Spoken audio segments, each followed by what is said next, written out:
عمران خان کے خلاف بیان دینے کے بعد شاہد خان افریدی کا اچانک یو ٹرن، عمران خان کی تعریفیں، چہرے پر گھبراہٹ، زبان کا الفاظ کا ساتھ نہ دینا۔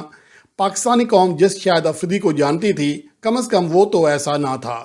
شاہد افریدی نے پہلے بھی عمران خان کے خلاف بہت سے بیانات دیے ہیں، جن پر تنقید کا کبھی جواب دینا بھی مناسب نہیں سمجھا اور نہ ہی اسے کبھی محسوس کیا، لیکن اس بار سب کچھ بدلا ہوا نظر آ رہا ہے۔ وضاحتیں، عمران خان کی اچانک تعریفیں، انہیں آئیڈیل ماننے کی چکنی چبڑی باتیں، اصل ماجرا کیا ہے؟ سوال یہ پیدا ہوتا ہے کہ شاہد خان افریدی کا سافٹ ویئر کس نے اپڈیٹ کیا ہے؟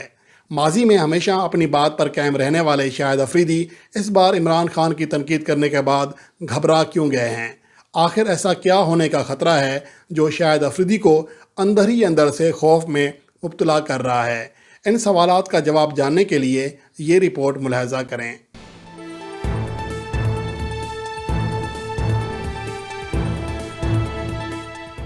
پاکستان کرکٹ ٹیم کے سابق کپتان اور موجودہ حالات میں سیاست میں کودنے والے شاہد خان افریدی، ایک طرح سے ان کا جو کیریئر رہا ہے وہ سب کے سامنے ہے، اور ان کے جو موجودہ حالات ہیں، خاص طور پر عمران خان کے خلاف حالیہ بیانات کے بعد،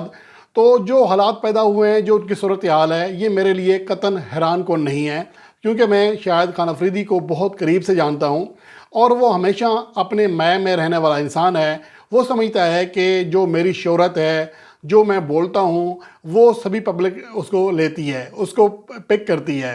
لیکن شاید ان کی اب غلط فہمی کسی حد تک دور ہوتی ہوئی دکھائی دے رہی ہے۔ اصل میں یہی ہے کہ جو گزشتہ پروگرام تھا جس میں شعیب اختر نے لائیو سیشن میں ساتھ بیٹھ کر جس طرح کلاس لی شاہد افریدی کی، تو بیچارے ماں سوائے ایک پھیکی مسکراہٹ کے کچھ نہیں کر پا رہے تھے۔ تو کم از کم یہ وہ شاہد افریدی نہیں ہے جسے ہم جانتے تھے۔ ایک جہر مزاج کھلاڑی، جہر مزاج بیانات دینے والا آخر بیک فٹ پہ کیوں گیا ہے؟ اس کی وجوہات بہت ساری ہیں جو میں آپ کو بتا رہا ہوں۔ ایک تو یہ کہ شاہد افریدی کو اچھے اور برے کی پہچان میرے خیال میں بہت کم ہے، اور جیسے ہی ان کو کوئی اچھا مشورہ دیتا ہے یا جو تھوڑا سا تلخ ہوتا ہے تو اس سے یہ دور ہو جاتا ہے، بجائے اس کے کہ اس کی بات کو فالو کرے۔ وہ اور جو چاپلوس ٹائپ کے لوگ ہوتے ہیں وہ ان کے قریب رہتے ہیں، ان کو قریب رکھتا ہے، اور یہی وجہ ہے کہ ابھی تک وہ اس چیز سے نہیں نکل پایا جس کی نشاندہی شعیب اختر نے اپنے پروگرام میں کہی کہ وہ ابھی تک دماغی طور پر بچہ ہی ہے۔ تو اب صورتحال یہ ہوئی ہے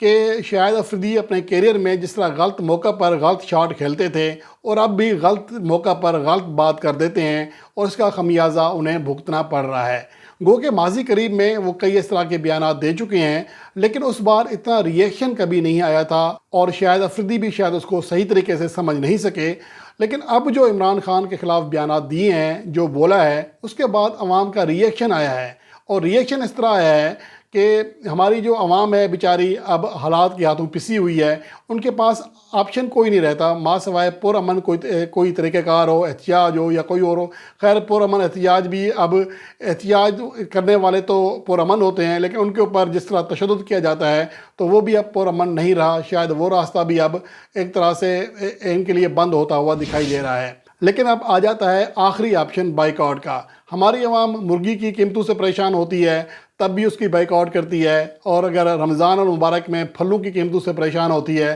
تب بھی اس کا بائیکاٹ کرتی ہے، اور اب شاہد خان افریدی کے ساتھ بھی یہی فارمولہ اختیار کیا گیا ہے۔ ان کی جو برانڈز ہیں، ان کا ریسٹورنٹ، ان کے برانڈ، ایون کہ ان کی فاؤنڈیشن کا بائیکاٹ کیا جا رہا ہے، اور یہ صورتحال دیکھ کر شاہد خان افریدی پریشان سے ہو گئے ہیں، اور وہ اس کے بعد عمران خان کے حق میں بولنے لگے ہیں، اور بہت ساری چیزیں ایسی کرنے لگے ہیں کہ جو میں نے کیا ہے، جو بولا ہے، وہ کسی طرح ریکور ہو سکے۔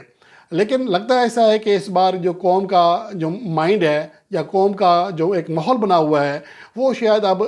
جو ڈینٹ پڑا ہے شاہد خان افریدی کو، وہ شاید اب جلدی ریکور نہ ہو سکے۔ ہو سکتا ہے کہ آنے والے وقتوں میں شاہد خان افریدی ایک بار پھر اپنی ساکھ بحال کرنے میں کامیاب ہو جائیں، لیکن اس کا فی الحال امکان دور دور تک دکھائی نہیں دیتا۔ اصل مسئلہ یہ ہے کہ شاہد خان افریدی نے ہمیشہ ہی یہی سمجھا ہے کہ جو وہ کہتے ہیں وہ لوگ پک کرتے ہیں، اور اس بار بھی اگر جو کہیں گے تو عمران خان کے خلاف بھی لوگ کھڑے ہو جائیں گے، لیکن اس بار ایسا ہوتا ہوا دکھائی نہیں دے رہا۔ اب انہیں جو اصل ٹینشن ہے وہ اپنے برانڈ کی، اپنی فاؤنڈیشن کی اور اپنے ریسٹورنٹس کی ہے۔